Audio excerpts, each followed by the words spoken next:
Hey everybody, welcome back to Video Game Esoterica and our continuing series, the Unported playlist, where I take a look at some of my favorite unported arcade games of all time. And today we have Wave Runner GP, released by Sega in 2001 on the NAOMI, and it is the direct sequel to Wave Runner on the Sega Model 2. Before we get too far involved in the gameplay, if you could do me a huge favor, go down below, hit like and subscribe, and ring that notification bell. And if you feel so inclined to want to support the channel, we have a Patreon link down there as well. But if you love Wave Race by Nintendo, you're going to absolutely love this game, because it just feels like a more arcadey version of that game. And I've always enjoyed all of Sega's arcade racing games, and having one that takes place on water is a really fun thing to experience. It handles great, it looks great, it's just such a fun game to pick up and play, because it has that arcade feel to it that I really love in racing games, because I'm not a huge simulation racing fan. I'm not going to play a lot of Gran Turismo, things like that, because I grew up on arcade racing games, and it is the genre that I enjoy the most. Now, because this is emulation, you will notice that down below on the right, there's a little logo that says no drive board, and there is no way to get rid of that because it's just failing a hardware check. But I am playing this with an Xbox One controller via my PC, and it plays absolutely fine. And I would say that is how the game handles the water effects is that your steering does feel different than if you were driving a car. And that's just down to the fact that your vehicle is skipping over the water like a jet ski would. I don't know if you've ever been on one in real life. I used to have one back in high school. It was a neighbor's, of course, but I got to use it a ton. And they definitely do handle completely different than a boat, and especially a car, because you do have to deal with all the different wakes.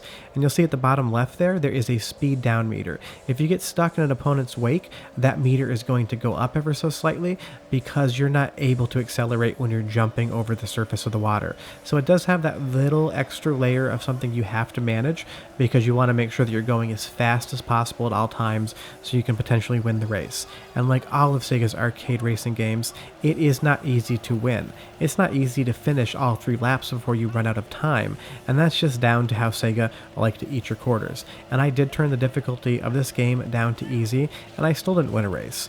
You just have to pick the optimal line to be able to get through each course, and you have to play it more than once to be able to really understand where you want to initiate your turns, where you want to hit the gas, where you want to let up on the throttle, things like that. Because jet skis don't have brakes. You use friction to slow down.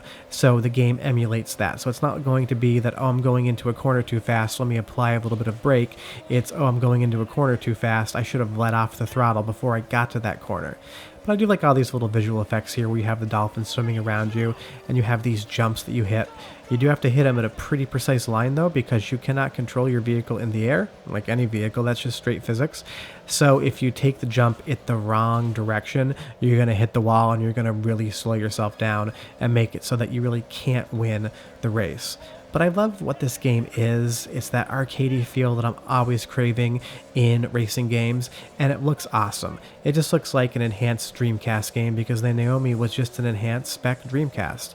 But why didn't this get ported? Well, it makes perfect sense. It was released in 2001, and the Dreamcast was dead and buried by that point in time, so why would they release this? And again, it's definitely got licenses involved in it, because it's got a Yamaha Wave Runner GP. If you Google that, Wave Runner GP, you're going to get the vehicle before you're going to get the game. So I'm sure to remove the licenses from it, or to buy them again for a home console release on something like the PlayStation 2, would have just cost money that Sega probably wasn't willing to spend. And I feel like I'm beating a dead horse when I always say that licensing issues end up reducing the ability to re-release these arcade games later on down the line. It's the biggest issue in gaming, is that the licenses just weren't obtained for long periods of time. What I'll let you do now is, the soundtrack's great, I love the announcer, I'll let you watch the rest of this race without me talking, and I like that big gigantic fish that's being suspended. I have no idea what that is, but it is huge. But I will be back in just about a minute to talk a little bit more about the game and to finish up with the video, but enjoy, and I'll be back in just a second. And I got the checkpoint.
Nothing feels more shameful than missing the checkpoint when you can see it in the distance, and I ran out of time, and I would say that's the game's biggest fault, and that's what Sega loves doing with all their arcade racing games.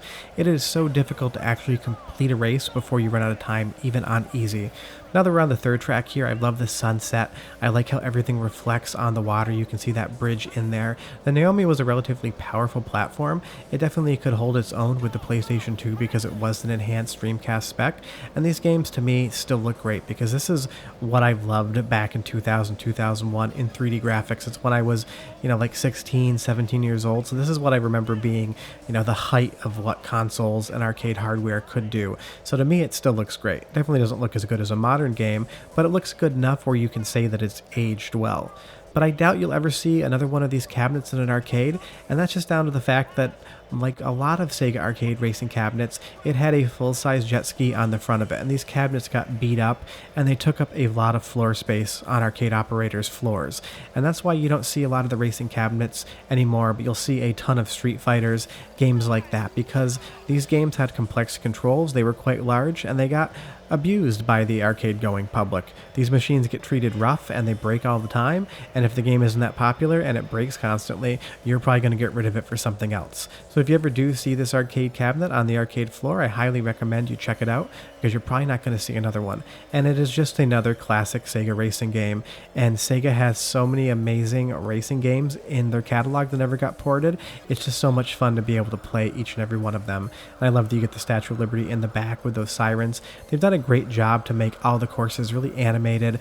It's very colorful. There's a lot of things going on, so it's not just race. It's also race, and try to take a peek at the left and the right and see what's going on as you're playing the game just to get a little bit more of that visual flair. Sometimes I wish I could just slow down and actually check out what's going on the sides. But it's a super fun game. If you like Wave Race from Nintendo, you're going to love Wave Runner GP, so I highly recommend. Find the ROM, throw it in a Naomi emulator, play it, and get that checkpoint as you're jumping through. I always love that feeling when you just get through the checkpoint with 0 seconds to go.